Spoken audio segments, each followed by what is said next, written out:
Bienvenidos todos ustedes a este canal, Diego en la Lucha.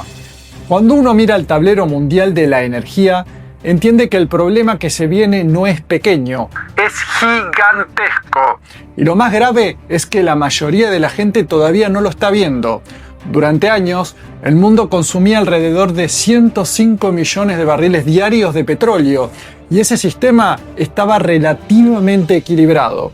El Golfo Pérsico producía cerca de 19 millones de barriles, Rusia alrededor de 10 millones, Venezuela aportaba casi 3.800.000 barriles diarios, mientras los países árabes sostenían gran parte del flujo energético global. El petróleo se movía, las economías respiraban y el barril oscilaba entre 40 y 60 dólares. Todo parecía estable, todo parecía bajo control, pero debajo de esa aparente calma ya se estaba formando una tormenta histórica.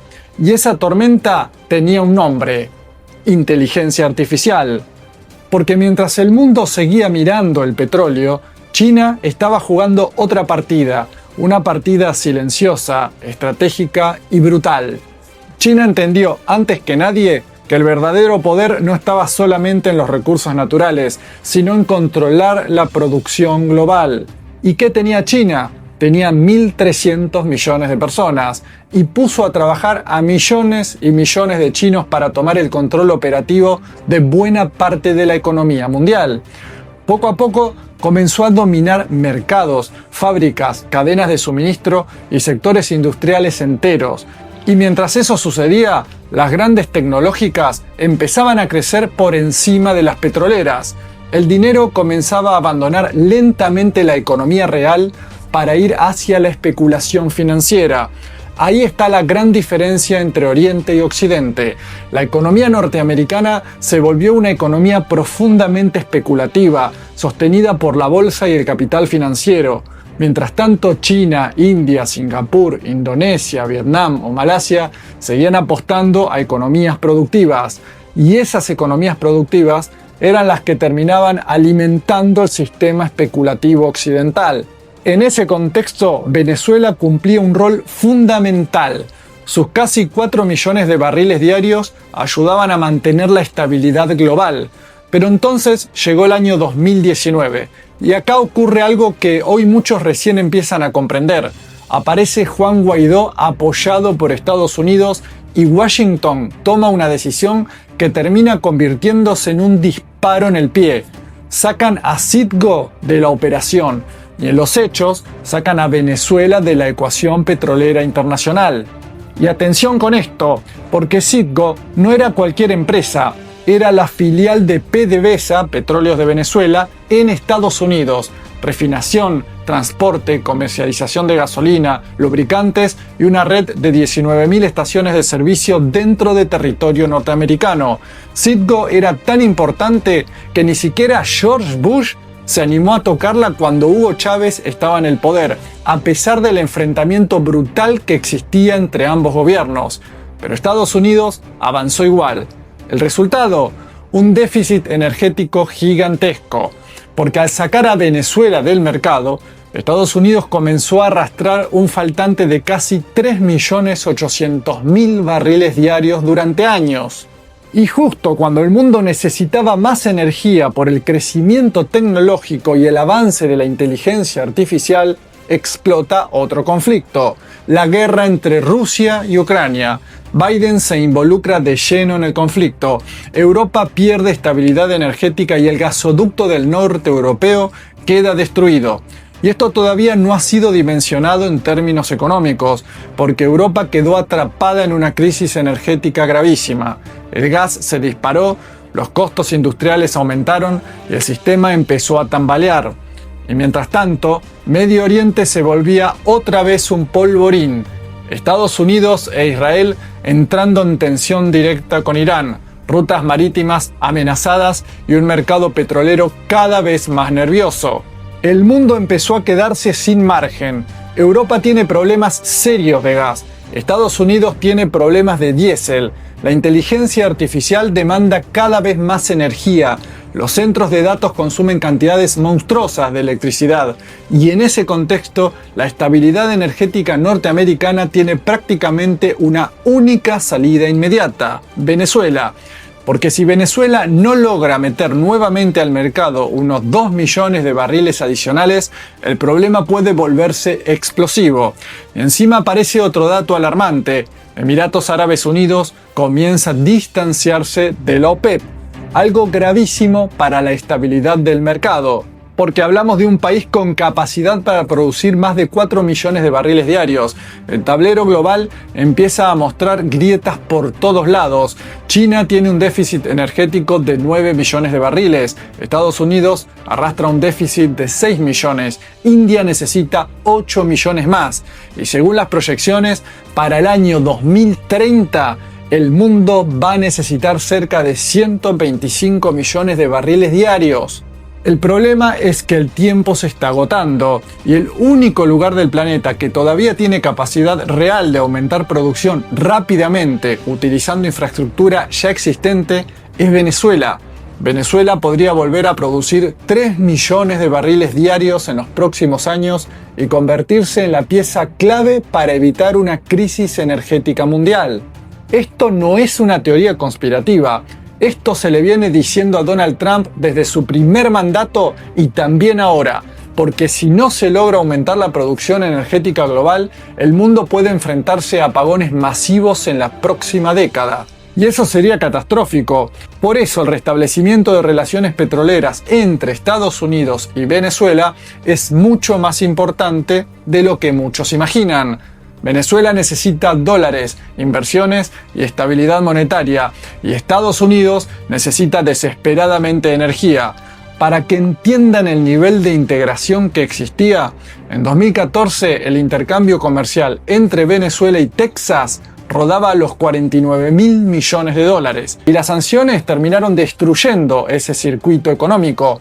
Según diversos cálculos, el mecanismo de sanciones impuesto por Washington generó pérdidas superiores a los 500.000 millones de dólares para la propia economía estadounidense.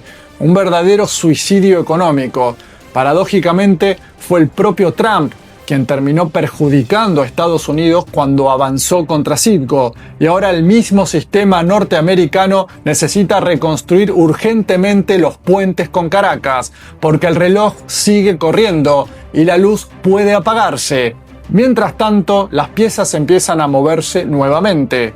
Después del secuestro de Nicolás Maduro por parte de Estados Unidos, salieron de Venezuela cientos de millones de dólares en petróleo almacenado y comenzaron nuevamente ciertos movimientos financieros. Chevron nunca se fue completamente de Venezuela. También siguen presentes empresas como Eni de Italia, Repsol de España, Genovenza de China y hasta sectores vinculados a Rosneft de Rusia, que hoy están parcialmente frenados. Pero todos entienden que Venezuela vuelve a ser estratégica. Algunas empresas regresarán rápidamente a campos maduros donde ya existía extracción petrolera y donde la producción puede reactivarse relativamente rápido. Otras apostarán por campos verdes, zonas completamente nuevas donde el trabajo llevará más tiempo. Pero lo importante es que el proceso ya comenzó.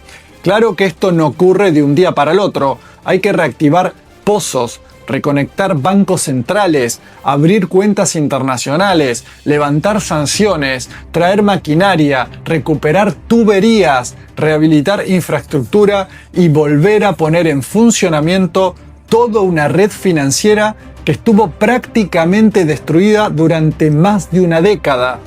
Y eso exige paciencia, porque no se trata solamente de petróleo, se trata de reconstruir un sistema entero. Estados Unidos incluso tendrá que desmontar decretos y acusaciones judiciales contra funcionarios venezolanos, porque muchas de las narrativas utilizadas durante años empiezan a perder sentido frente a la necesidad energética urgente.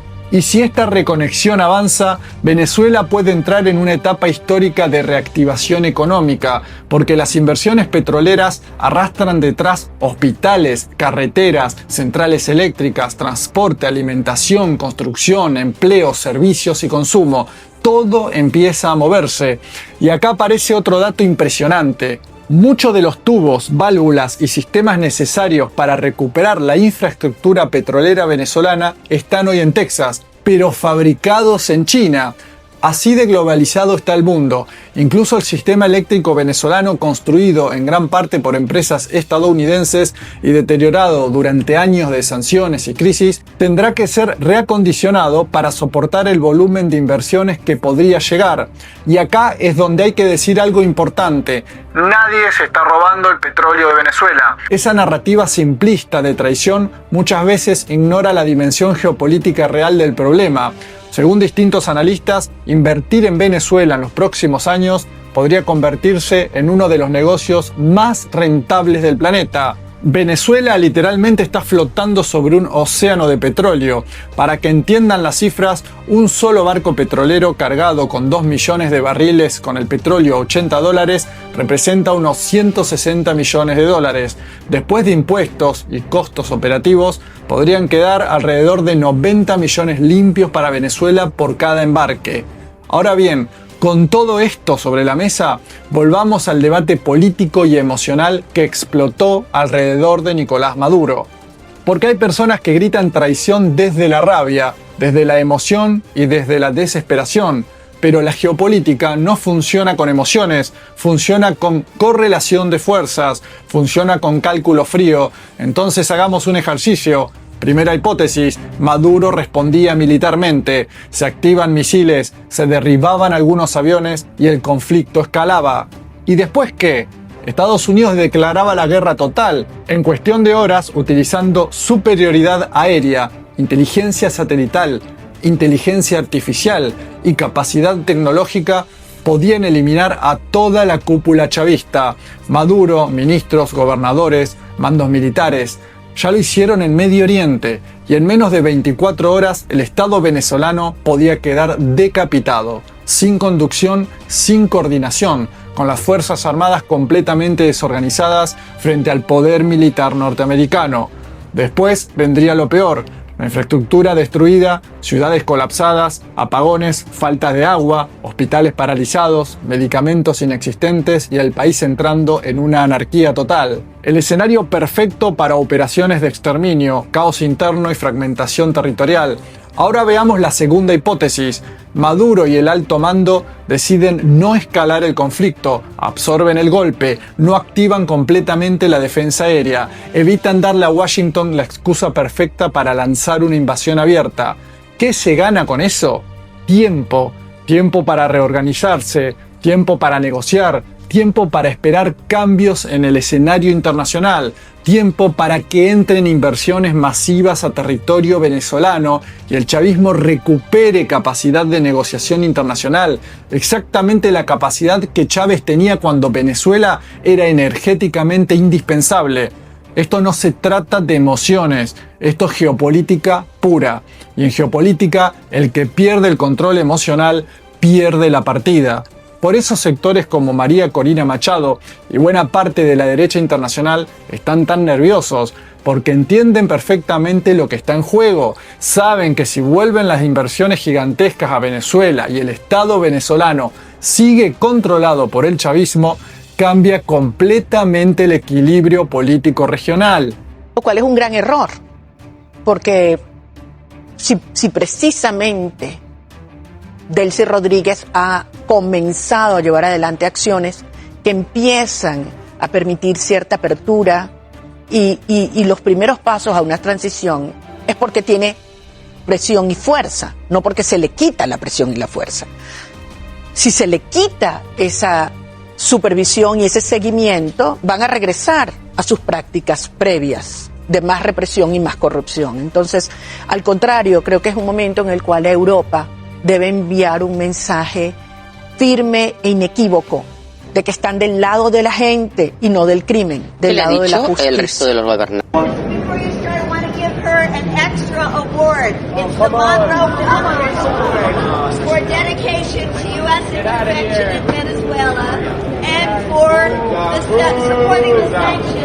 that have been starving the people of Venezuela. This is done. Thank you, Maria. Congratulations for supporting U.S. hegemony in Venezuela. Las acciones contra Venezuela. Apoya la invasión de Venezuela. ¿Cómo te atreves ahí? ¿Cómo te atreves?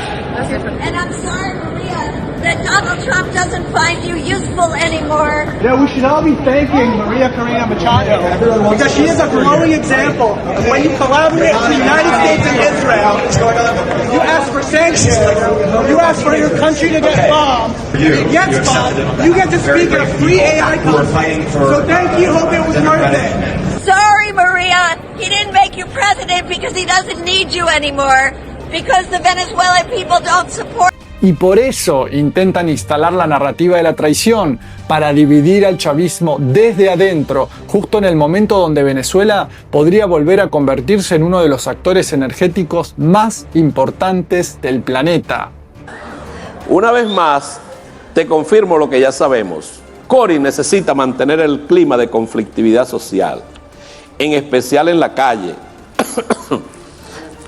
para ver si los gringos vuelven a confiar en ella. La nueva palabra de moda de mi amiguis es estallido. Escribe eso que lo verás repetir. En este sentido, para comenzar a montar su estallido, mi amiguis Cory puso a prueba al piojoso Juan Pablo Guanipa. Pero ese cuento te lo tengo más adelante. Y al mismo tiempo, Cory comenzó a reacomodar sus piezas en toda Venezuela. Diosdi, si estuviese peregrinando por la paz, como lo hicieron ustedes junto a mi amiga Isla Eloína, o sea, todo sería más bonito, pero no. La peregrinación de ellos es por el odio y el caos. No te extrañe que pronto veas nuevamente las quemas de caucho y los llamados a trancas a las puertas de universidades emblemáticas. Recuerda esto, el caos, el estallido es la última barajita que le queda a Cory. Cuando Trump dice que la gente está bailando feliz, ¿cómo te sientes como trabajador y sindicalista? Bueno, yo lo vi como un humor negro. El hombre se tiró un humor negro porque hace como humor negro, nosotros le tenemos uno también como venezolano. Yo estoy indignado aquí, porque aquí nadie está bailando, aquí la gente lo que está es de estómago vacío. Caracas, estómago vacío. El interior, estómago vacío, pero adicional, sin luz, sin agua, sin servicio, con las carreteras echadas a perder. Nosotros en Caracas con hospitales dañados, escuelas que no funcionan. Nosotros estamos indignados, presidente Trump. Y esto no es juego, pero como a usted le gusta jugar y hacer chistes, bueno, vamos a hacerle un chiste, pues llévese a decir Rodríguez para la Casa Blanca, y llévese a Jorge Rodríguez para el Bronx, déjelo en el Bronx, que viva en el Bronx. Bueno, eso ustedes saben lo que tienen que hacer con él. Le pedimos al gobierno americano que le diga a los tutelados que convoquen a elecciones libres. ¿Vos qué pensás? Leo tus comentarios, te pido que te suscribas a este canal, actives la campana de notificaciones en la opción todas, eso es muy importante, le des pulgar arriba y compartas. Y también te espero en mi canal Telegram, Diego en la Lucha, allí no hay censura.